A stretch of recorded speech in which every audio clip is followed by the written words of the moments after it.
On this episode of Deleted Wrestle Zone, we're going to review Tuesday Wrestling. We have Impact Wrestling and AEW Dark. So, get ready for another episode of Deleted Wrestle Zone.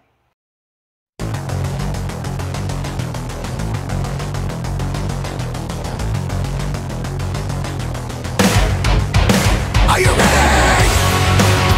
Get up, get up! Get up, get up! Get up, get up! Get up, get up! Get up, get up! Get up, get up! Hey everybody, welcome to Deleted Wrestle Zone, all things pro wrestling discussion of New Japan, AEW, NXT, and many promotions, matches, titles, history, anything we want to talk about. So today we got Tuesday Wrestling, so we got AEW Dark and Impact Wrestling. Now there's been a lot of things that have been happening in the wrestling world, so there's a lot to discuss now. Before I go any further, just a reminder for all you WWE fans, don't forget this Sunday is Backlash, so if you're going to plan to watch it, so better be ready to watch it. And as you all know, Fyter Fest is almost around the corner, so it's going to be a 2-week event. I still haven't figured out what the match is. We do know we have Brian Cage versus Jon Moxley for the AEW World Title. Best Friends versus Kenny Omega and Hangman Page for the AEW Tag Team titles. So, let's get started with AEW Dark.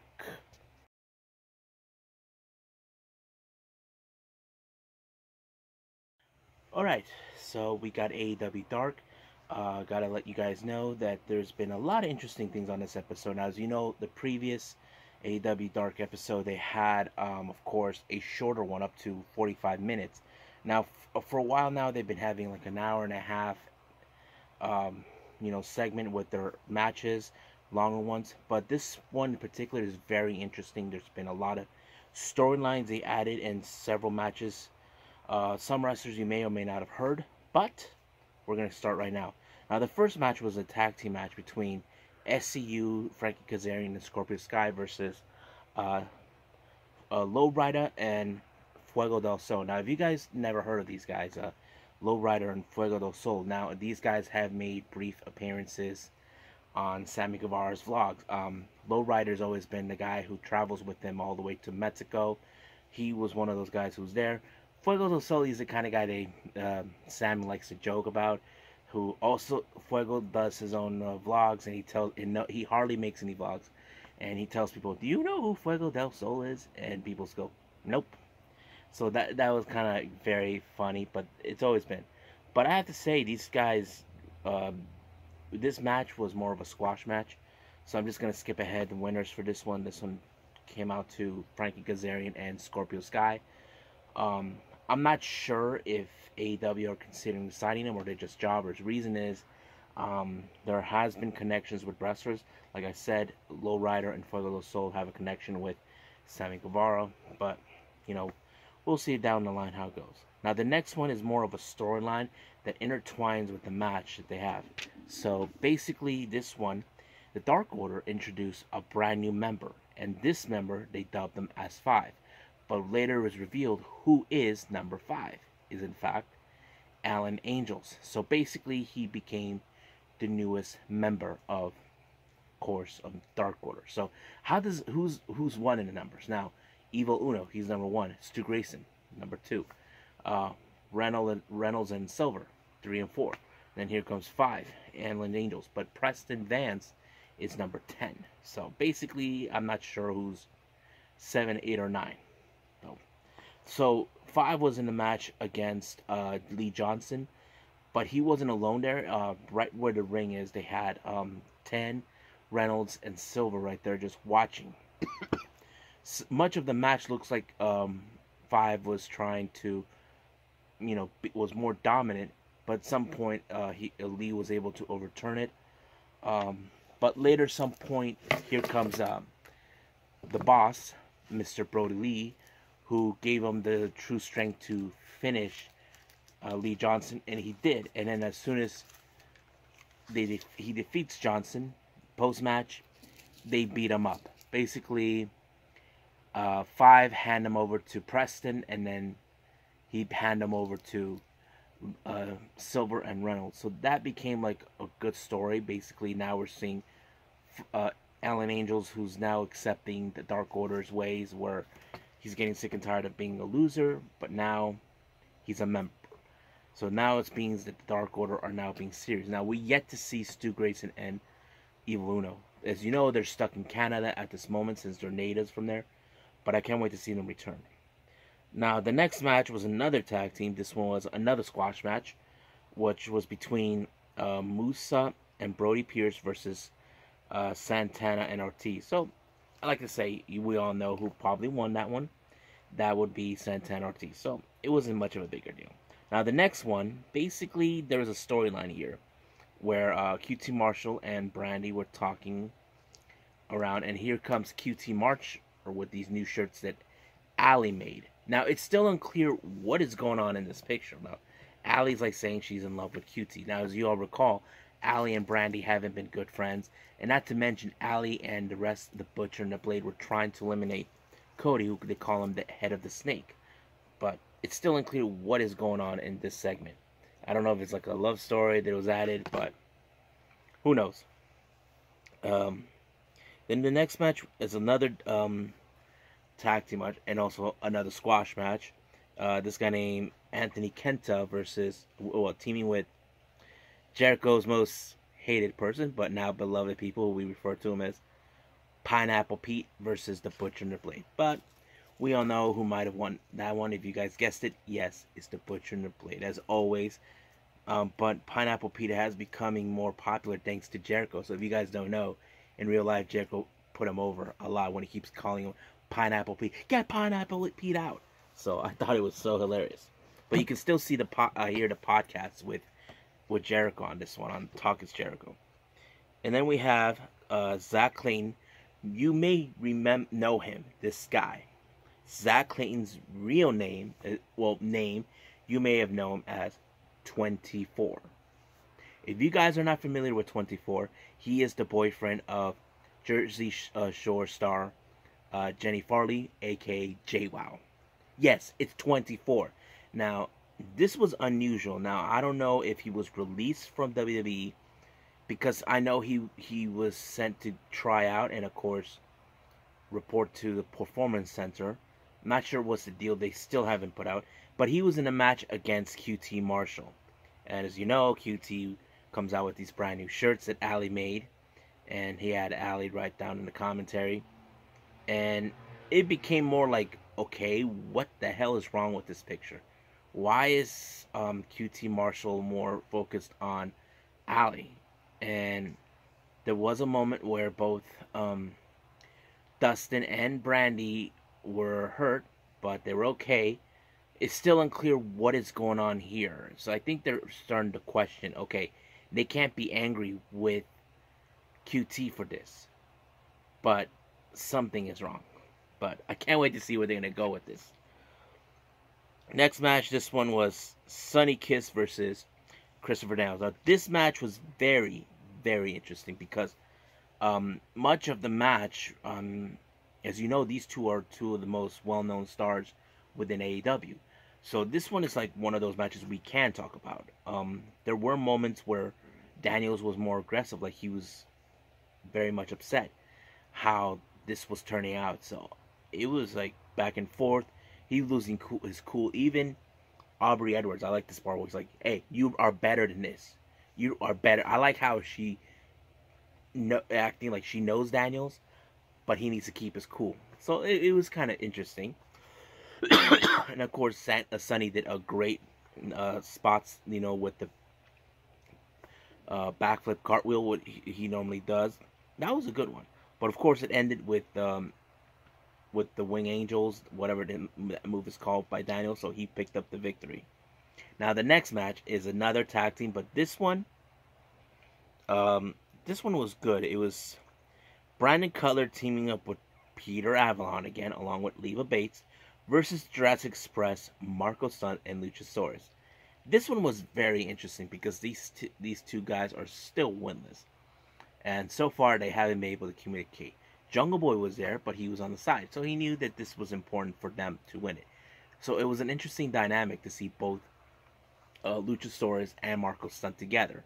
Because we normally see Luchasaurus and Jungle Boy together, but now we're seeing a flip of the script a bit, you know? But it was good. I enjoyed it in some of the spots. Even much of the matches, you get disagreements between Avalon and Cutler.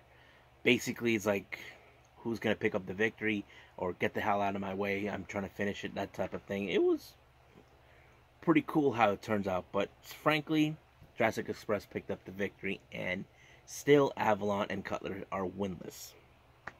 Now, we see later, right after this end of the match, Brian Cage comes to commentary, and he was there to watch the match between Robert Anthony versus Jon Moxley. But, as you all know, this was like kind of a squash match, but I'll tell you anyway who won. It's Jon Moxley.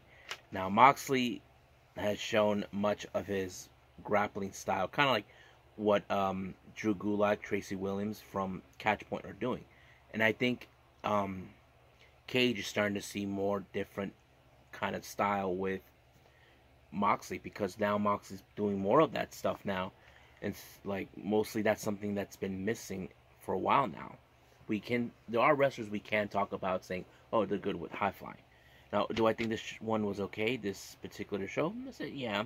I mean, the matches I did enjoy, like I said, was QT Marshall against 24. And, of course, the tag team between Avalon and Cutler versus Jurassic Express, Stunt, and Luchasaurus. So those were the good ones. Strangely enough, there was no women in this one, but hopefully next week in Dark, that could change.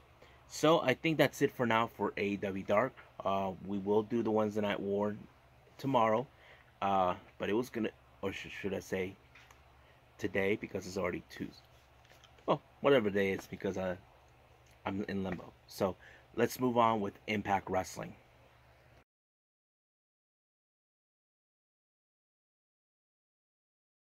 All right, welcome back. So right now we're gonna end it with Impact Wrestling, as you know. It started out with the recap of what happened at the main event of last week's Impact Wrestling. Trey was scheduled to face against Austin Aries for. It's still unclear who attacked him, but this particular episode was very interesting. They were announcing the future of the Impact World Championship. Reason is, Tessa Blanchard is currently stuck in Mexico because of what's been going on with the pandemic, and she was unable to come down here to the States to do any shows. I don't know how the restrictions down there. You probably ask us, why is she in Mexico? If you guys don't know, her boyfriend Daga lives down there. So, well, if you guys want to know what part of Mexico, they live in Tijuana somewhere near Playas, something like that. Don't ask me where, because that's what I've been watching on their Instagram page. Now, the first thing that happens, Don Callis and Scott D'Amore were talking about what to do. Basically, it's still unclear, because we have wrestlers who've been delusional. It's like, look at Moose. He claims that the TNA World Heavyweight Championship is the prestigious title in Impact. The Impact World title is just second grade. So he's been doing it. And Michael Elgin goes out saying that he deserves the title, that he should be champion, that Tess is not there. She was too much of a coward. So it starts out with the first match, where we had a triple threat between Michael Elgin, Ken Shamrock, and Sami Callihan. Now, this one was a very interesting. Majority of the time on this match, you only see Sami and Ken taking on Michael. So it was basically a 2-on-1 type of scenario. Now, even though they both respect each other or something, I don't know, they cannot allow Michael Elgin to win, because he's been going out of his way. When you mention World title, Michael Elgin goes ballistic. So it worked at some point, but of course Michael Elgin picked up the victory. Now, Ken Shamrock wanted to shake his hand, knowing that he respects him. So I don't know if we're going to see that respect between the two. All we can do is wait. Then we had an interview with Jordynne Grace, who is in fact, we haven't seen her for almost 6 weeks, since the start of the pandemic, since she beat Taya Valkyrie for the Knockouts Championship. She said she's been training this and that, but now it was time for her to return to work, knowing that she has to be a fighting champion, which is something that it's true. We have to see that on various occasions, and that's pretty much it. And then we see in the backstage the Rascals. Now, Wentz is still dealing with the fact, okay, he took Trey's spot for the #1 title, and even though they both are well aware that they have an opportunity for the tag team titles. Now, Trey is not angry with Wentz for taking his spot, because right now the only thing on his mind at this point is finding out who attacked him. Now, Wentz believes it's Ace Austin. Now, there was no possible way, but Dez kind of pointed out it could be the Reno Scum. We know those guys are associated with them, but it's still unclear. And here comes the North, who hasn't forgotten. They do get a title shot, and they're saying, what if it was the North that attacked Trey? And of course, that's where Trey's like, how can't they, because they're in Canada the entire time. So basically it was more like, now it's becoming more unclear who attacked Trey, but Dez and Wentz has to be more focused to obtain these tag team titles from the North. Then we have the match between Tasha Steelz and Kiera Hogan again. Well, Tasha Steelz with Kiera Hogan versus Susie. As you know, Susie has always been saying Kiera Hogan's a bad person, where she's been attacking her and Kylie Ray for a while, because she looks at them like they're a bunch of fools they shouldn't be in. It was like a good match, and of course, thanks to Kiera Hogan, because of her interference, Susie lost the match for that. And if I was Tasha Steelz, I would be more careful not to awaken Susie's undead ego. And I'm talking about Su Yung. That's the last thing she wants. But I would like to see that happen. Don't you guys? Now, we have an interview with Ace Austin. Now, Ace Austin has that distinct feeling. As you all know, Scott D'Amore is going to give an announcement for the future of the Impact World title. He thinks that in his mind, that Scott D'Amore is going to hand over the title to him, because he is the only #1 contender. Trey was unable to compete, but here comes Moose saying, forget about the title, come after that. Now, Austin looks at the TNA titles like it's a prettier title, but it's not the actual title. Moose has been trying to get people to fight him for the title, because he thinks it's really, for real, an active one. That he thinks that, oh, he beats Ken Shamrock, every TNA legend. But of course, Hernandez told him to put the title on the line. So basically, I don't know if they're going to go where Hernandez claims the title, he takes it, and he gives it to D'Amore, and they lock it up in the storage facility. I don't know. So, you just gotta wait and see what happens. Now, if you all know, we have been expecting the arrival of Deonna Puzzarro, the Virtuosa. We do know she's been signed with Impact for a while, ever since she was released from WWE. I don't know what to expect, but the whole suspense was killing everyone who was watching, especially those who were excited to see her. Then we go to the, I'm going to skip this one, the Impact Plus flashback moment of the week.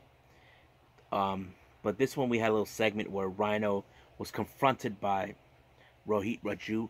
As y'all recall, a week ago, Rhino gored Rohit after beating Chase Stevens.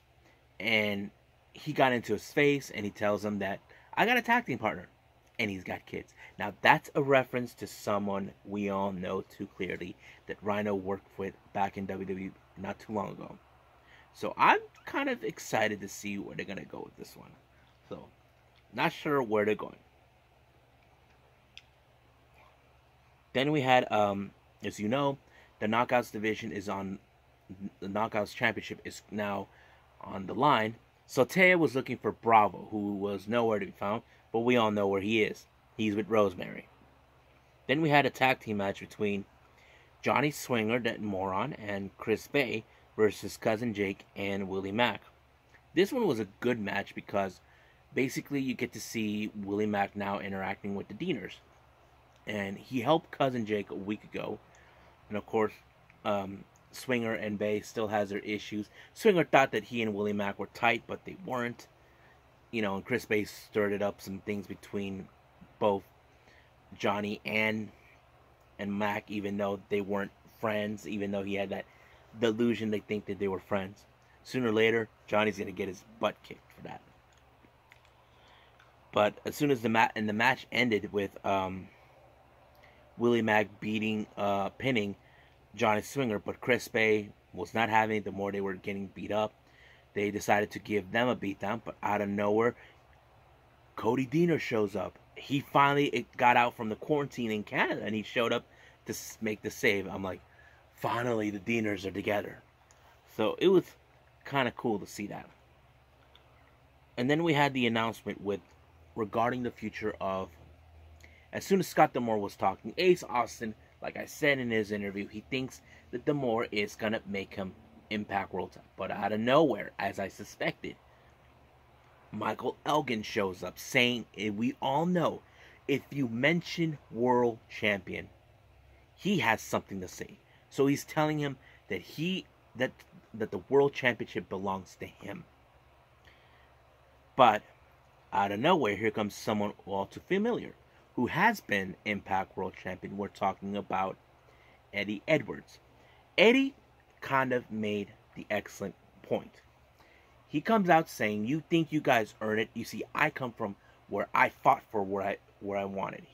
He fought to get where he's going. He fought everything to get the titles that he was booked for. He was saying that you didn't earn it. And out of nowhere, Scott D'Amore backed Eddie. And he was telling everyone that none of them are going to become champions. He said there will be a 5-way match between Tessa Blanchard, Ace Austin, Eddie Edwards, and Michael Elgin. But Austin's like saying, you can't even count. There's only 4. But apparently, the 5th person was none other than Trey. So Trey gets an opportunity. He was handed an opportunity. But the real question remains, who attacked him? And of course, all signs are pointing to Ace Austin. Now, we all know the rivalry that Trey and Ace had in the past when Austin was the X Division champion. So it's still unclear if he had anything to do with it. But my assumption was either Moose or Michael Elgin. Reason I say that, Moose wanted to have Trey face him for the title, even though Trey has no interest.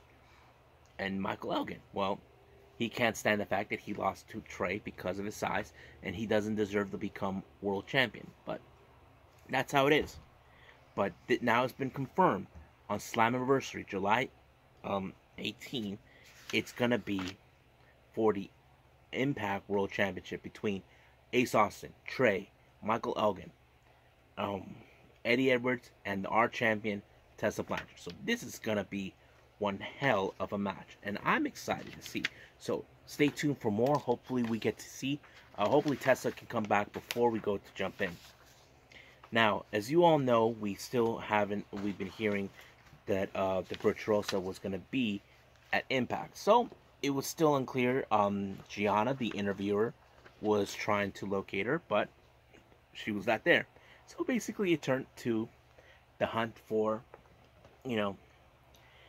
where's Deonna Puzzarro. So it kind of went, and then here comes Cancel Culture onto the ring. Now we get to see RVD and Katie Forbes. We haven't seen them for a while.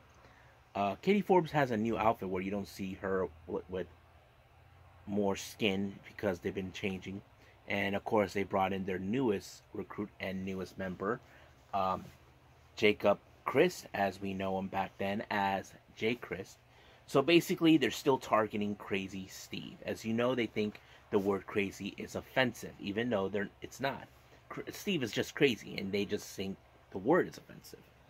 So Jacob Chris was assigned to cancel Chris Stevens, and he had to prove him that he earned the right to be there. And for some reason, and I did knew that somehow either Joseph Ryan and of course RVD or Katie Force were gonna interfere, and resulted they won the match, and they did love that little sign like this, like which kind of like hashtag cancel culture, which is kind of interesting. I don't know where they're gonna go, but we still haven't heard yet what's gonna happen now that Jacob's now with cancel culture. I don't know if Dave Chris is gonna be getting his retribution for Jacob's betrayal, but that's gonna be for another time. Then we got to the main event where we have what was it? Well, never mind. Hold on. Before we jump into that, we had the Slammiversary that's going to take place on July 18th. There have been familiar faces that we've been watching now for a while. The last time they showed a clip of wrestlers that were released. This is reference to the wrestlers that were released on April 15th of this year, as we called it Black Wednesday, because these wrestlers were released due to cuts, and there were some familiar faces that they were mentioned that may go to Impact Wrestling. If you guys must know, there's EC3, Mike Bennett and Maria, the Good Brothers, Gallows and Anderson, and I'm trying to think of anybody else, but it's still unclear if it's really true. Now we do know that Gallows and Anderson are planning to go to Japan. It's always been but they're saying they want to work less in Japan, but work more in the United States. Now, I don't know exactly what's the relationship, how they're going to go with Impact allowing Gallows and Anderson to be involved in that. That's still unclear. But we do know they had been in partnership before with Pro Wrestling Noah. Because we do know Michael Elgin just did a tour with them. Eddie Edwards had toured with them before. But yeah. So it's still unclear. But it's going to happen on Slammiversary, July 18th. So stay tuned for that. Now we go to the main event for the Impact Knockouts Championship between the former champion Taya Valkyrie, who was being escorted in the ring by Bravo and Rosemary, versus Jordynne Grace. This match was more of a powerhouse type of match. Now, you look at Jordynne Grace, how she is a smaller woman, buff and all that, ready to fight, and Taya, who we all know her as Lucha Royalty due to the fact she's been wrestling in Mexico and all this and that. But man, this one was amazing. I have to say, this is one of the best matches of the night, and there were moments where both Rosemary and Bravo were taken out, but of course Bravo and Rosemary are hatted with Taya as she acting. She treats people badly because she wants to win so bad. But she's not being more forthcoming with her people who are in her circle. And that includes Bravo. But because of that, she lost the match to Jordynne in a submission move. Now, as soon as the match was over, finally we get to see the woman of the hour. We're talking about Deonna Puzzarro. She comes out right in front of Jordynne Grace, and she put her in some arm lock. Now it's clear that her intentions, she wants the Impact World Champion, the Impact Knockouts Championship. So I'm excited where they're going to go with this. So, I mean, it's kind of interesting now that she got signed, but we'll see how it goes. I know that Madison Rayne has been willing to want to work with her because she has seen her, she has talked to her in the past. I'm excited. Hope you guys are excited. So I think that's about it what we got for today for Tuesday Wrestling. So I must bid all of you adieu. So goodbye. Mwah. Stay safe. Wash your hands. And have a nice day. Bang.